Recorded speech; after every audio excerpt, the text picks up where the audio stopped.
అందుకే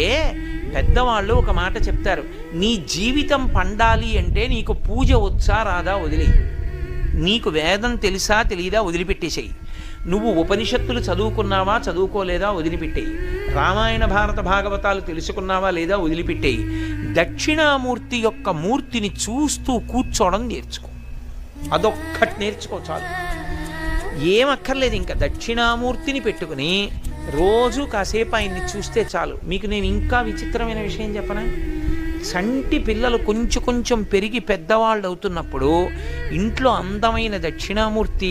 విగ్రహం ఉండి, విగ్రహం అంటే ఫోటో కనీసం ఉండి, పిల్లలు కాసేపు దాని వంక చూడడం అలవాటైతే మీరు చూడండి, నేను యథార్థం చెప్తున్న, పెద్దలు నిర్ణయం చేసింది, వాళ్ళు కళ్ళు తిప్పి ఆడుకుంటూ ఆడుకుంటూ పాకడం కూర్చోవడం వచ్చినప్పుడు చూసినప్పుడు వాళ్ళు నిశ్చలంగా కాసేపు ఇలా దక్షిణామూర్తి వంకే చూస్తారు.